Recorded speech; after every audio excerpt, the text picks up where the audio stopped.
Hello, welcome to this video. My name is Wes, and today I'll be talking about the very basics of interviewing and good practices during a session. Let's start by talking about importance of interviews, shall we? There's no better way to understand the hopes, desires, and aspirations of those you're designing for than by talking with them directly. Interviews can be supported by co-creating boundary objects such as scribbles or mind maps, or using personas, journey maps, system maps, or other useful templates. They can also include tasks like card sorting to understand user needs and help the designers to visualize the experiences. Interviews really are the crux of the inspiration phase. Human-centered design is about getting to the people you're designing for and hearing from them in their own words. Interviews can be a bit daunting, but by following some tips and methods from this video, you will unleash all kinds of insights and understanding that you never get sitting behind your desk. Before starting an interview, it's highly advised for you to know a few good practices during a session. Here are some fresh ones for you.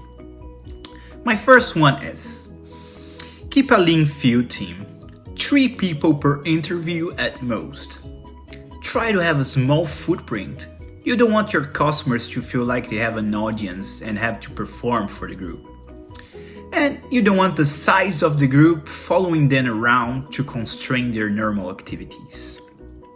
Also, keep in mind that each team member should have a clear role.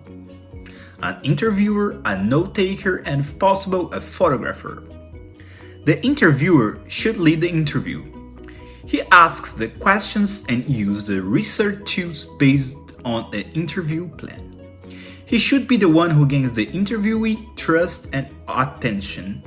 The interviewer is constantly checking with the team for any questions that have come up or been missed out. The note-taker, guess what? He takes notes. He tries to write everything down. It's also his duty to keep track of the time and assist the interviewer with the research tools.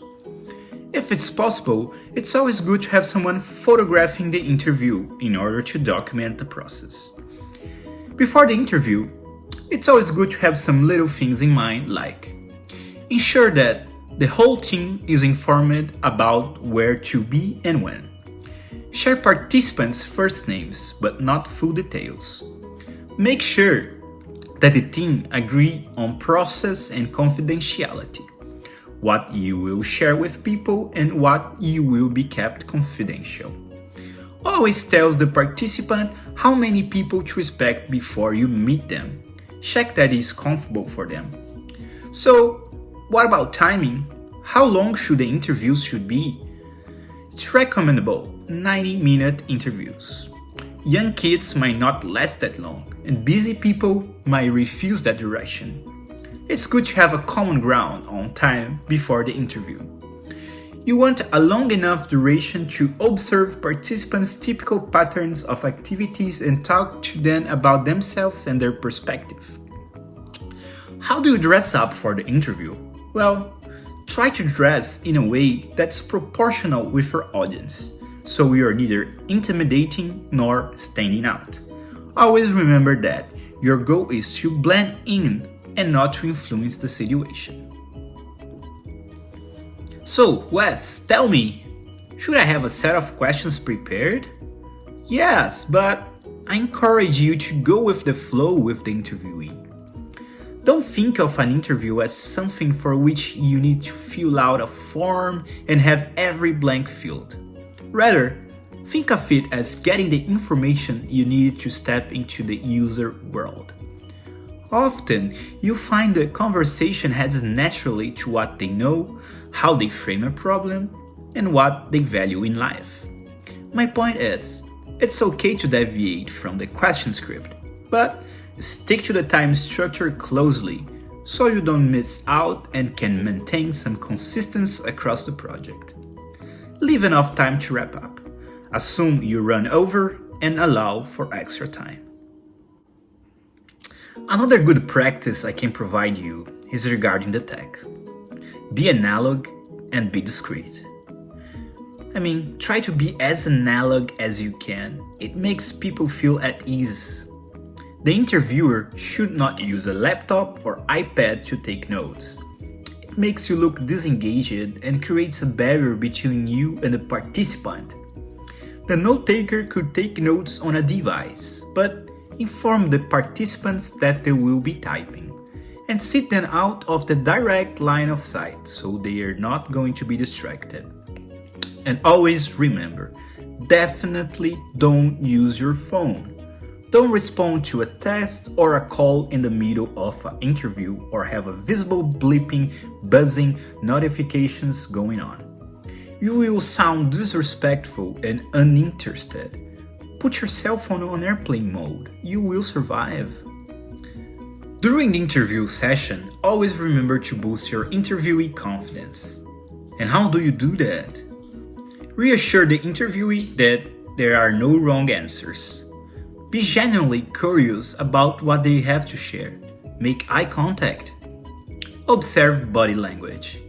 The documenter should be set in a distant position to not steal the interviewee attention.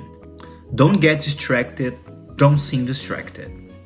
Remember to get concrete. Ask participants to provide solid examples when they provide interesting behaviors, attitudes, or expectations. About pauses, get used to them. Get comfortable with silence. Pauses help participants build and clarify answers. We're all uncomfortable with pauses in conversations. If you feel participants are not providing adequate feedback to your question, don't say anything after their response. Be sure to look them in the eye and smile, but wait. Forcing them to fill the empty space can lead to richer answers. And how to ask questions, how to start. Start by asking broad questions about the person's life, values, and habits, before asking more specific questions that relate directly to your challenge. Open general.